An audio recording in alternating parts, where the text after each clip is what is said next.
Hi, guys. So, I wanted to share something that we talked about this week in my culture and health class. And so, just to give you guys kind of an overview of what we went over this week in my culture and health class, I have my book open over here. So, if I look this way, that's why. I also have a screenshot on my phone of the specific topic that I want to share with you today, but I want to give you a general overview of what we talked about first. So, what we talked about basically this week was cultural competence, and we went a lot into detail on the national standards for culturally and linguistically appropriate services in health and healthcare, which are the National Class Standards, CLAS. And so we talked about governance, leadership and workforce, communication and language assistance, engagement, continuous improvement, and accountability, and how to be culturally competent, culturally appropriate, and culturally sensitive. And so, as we were talking about this topic this week, we also kind of skimmed over the different cultures that we're going to be talking about in this culture and health class. And those were like Native American, Indigenous, Alaska Native, Asian, and I forget what the other one was. Oh, African American or Black. And so, what I wanted to talk to you about, like I said, I have a little screenshot of the page in my textbook that I wanted to talk about. And this came from the Asian overview. And so I thought that it was interesting to bring up and to see what you guys thought about it, because it's something that I had never really considered before. And I think you'll see why. So, this paragraph that I took a screenshot of is labeled Traditional Definitions of Health and Illness, and this is for the Asian population. And so it says, Chinese medicine teaches that health is a state of spiritual and physical harmony with nature. In ancient China, the task of the physician was to prevent illness. A first-class physician not only cured an illness, but could also prevent disease from occurring. A second-class physician had to wait for patients to become ill before they could be treated. The physician was paid by the patient while the patient was healthy. When illness occurred, payments stopped. Indeed, not only was the physician not paid for services when the patient became ill, but the physician also had to provide and pay for the needed medicine. So that's the little paragraph that I wanted to share with you guys. And it got me really thinking of what our healthcare system in America would be like if physicians that did not prevent illness had to pay for the treatment or medication of someone who became ill.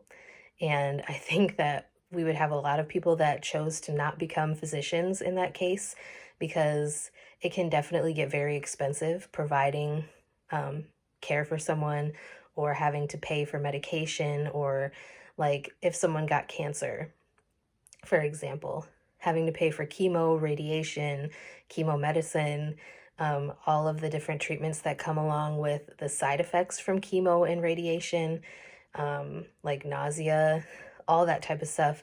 Just imagine if physicians in America had to pay if their patients became ill, if they didn't prevent illness. And like I said, you would have a lot of people who are doctors that would not want to be doctors anymore, or you would have a huge shortage of physicians because people would not want to become doctors anymore, because I don't think they'd want to really take that responsibility, which is kind of sad if you think about it, because a doctor is not somebody that's just supposed to treat sickness. At least in my opinion, I feel that doctors should help you prevent sickness and disease, but obviously there's a lot of different factors that come into play with disease, illness, health, and wellness. And I think that, even if you follow the best, most healthy, or what's considered the most healthy diet, or you engage in healthy activities, there's still a chance that you could get sick out of no fault of your own. Things just kind of happen.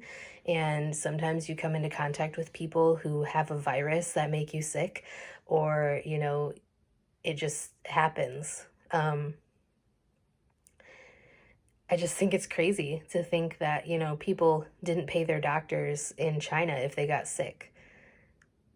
Because, like I said, American doctors would not be paying for that. I mean, as it is, we have one of the most screwed up healthcare systems in the world, um, cost wise and treatment wise. It's still, they say that you're supposed to be culturally competent and culturally sensitive and appropriate.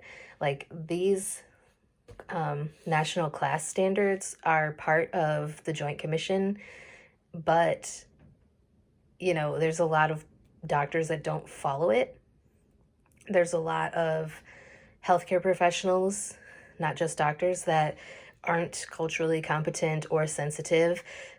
We kind of talked about in class, like people with language barriers, whether that's, a verbal language or a visual language like sign language, or someone who needs to read Braille to access services or just to exist in their daily life, to move through daily life. Um, and we kind of talked about like a lot of people didn't even realize that, people with sign language might have an issue, because a couple of people in my class had thought that all deaf people learned how to read lips, and that's not the case. And so, like I was saying, when I kind of introduced my textbook to you guys, I think that a lot of people, I think everybody honestly needs to go through some sort of cultural competency, cultural diversity class, whether that's a healthcare professional or not. I think that everybody comes into contact with different people on a daily basis, whether that's professionally or just in your personal life. And I think it's important to be able to understand that other people might need additional help, like someone who speaks using sign language. They can't all read lips. I am a partially deaf person, and I can kind of read lips, but not to a super high level, if that makes sense. But I also am not fluent in sign language. So it is all dependent on the individual. And so, anyway, I kind of got a little bit off track, but I wanted to share that with you guys.